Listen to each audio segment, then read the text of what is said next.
Welcome to Public Speaking with Peter George. Do you want to be calm, confident, and credible every time you speak in public?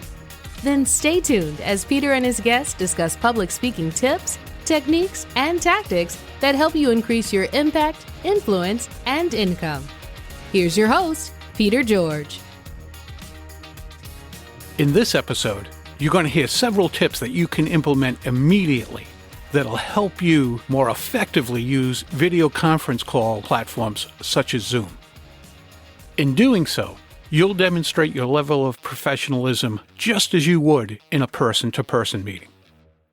Before we get into it, however, I want to bring to your attention that if you're feeling a little burnt out from Zoom, or self-conscious, or feel that you're under pressure because you're always on while attending one of these meetings, you're not alone. I've heard from many business associates that they feel under pressure, this particular burnout. It actually is receiving a few different names. One is Zoomitis, another is Zoom burnout. So if you too are experiencing this, you're not alone. These ideas, hopefully, will alleviate some of that. First one, arrive early. Many of us are figuring, well, my meeting's at 1 p.m., I can pop on at 12:59 and I'm still early. Well, maybe 99% of the time, that's fine. But what about that one time when you have to reboot your computer? Or there's just a little snafu in the platform at that moment and it takes longer than expected. Your credibility is at stake, whether it's in person or virtual. Be there early. Once you're there, sooner or later you're probably going to have to speak. And when you speak, you want to be clear so people can understand you without straining. Now, most of us, maybe we have to rely on the microphone in our computers. Unfortunately, they're not all that good. So if you have the capability, use an external microphone. It might be with a headset with the boom mic. It might be the earpods that came with your phone. They work on some computers, not on others. But if you can devise a way to use a different external mic, a better mic, the others will appreciate it. If you must rely on the mic built into your computer, speak clearly and slower than you might normally. And when it comes to sound, whether wanted sound or unwanted sound, the mute button is your friend. Keep yourself muted.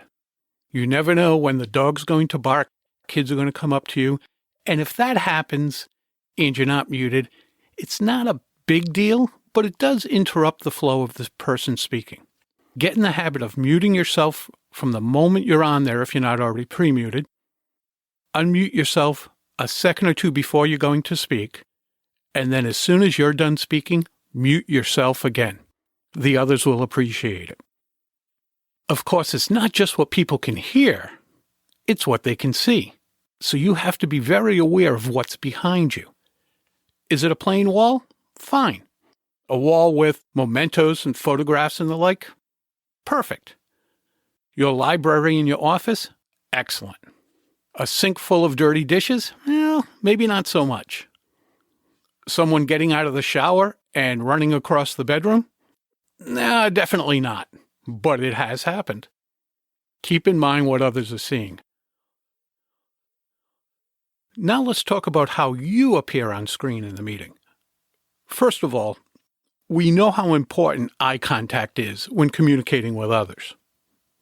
The first step in achieving this is making sure that the camera on your computer is at eye level.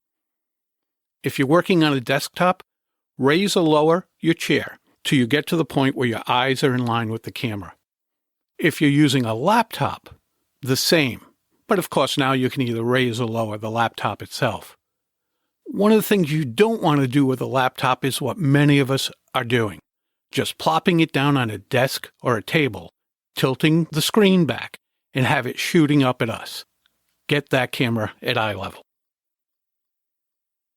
Now once you have it at eye level, how far away from the camera are you going to be? Some people are too close, so their head fills the frame top to bottom.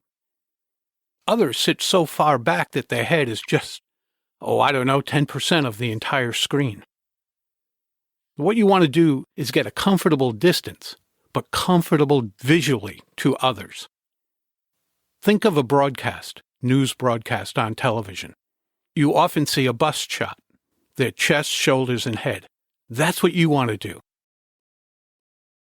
Once you've accomplished all this, it's back to a peculiar thing when it comes to video conferencing. When I talked about eye contact, many of us look at the person we're speaking to, right? We're looking into their eyes. Makes sense, doesn't it? Unfortunately, no. When you're looking at the screen, you're not visually looking into their eyes. You have to be looking at the camera. So here's a few ideas when it comes to this. When someone else is speaking in general, speaking to an entire group, you can look at them. It's the most comfortable thing to do. When someone else is speaking to you directly, look at your camera.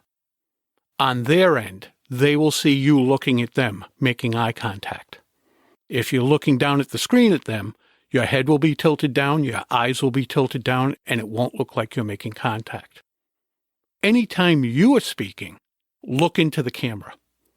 Again, it's not the easiest thing to do, but you have to get used to it because making eye contact is key, in person and on video. To recap, arrive early, use an external mic if possible, mute yourself when you're not speaking, be aware of what others are seeing behind you, have your camera at eye level, frame yourself correctly and proportionally on the screen, and make consistent eye contact with others. Implement these ideas at your next Zoom meeting, and you'll be as professional in a virtual meeting as you are in a face-to-face meeting. That's a wrap of another episode of Public Speaking with Peter George. Be sure to rate, review, and subscribe wherever you listen to your favorite podcast.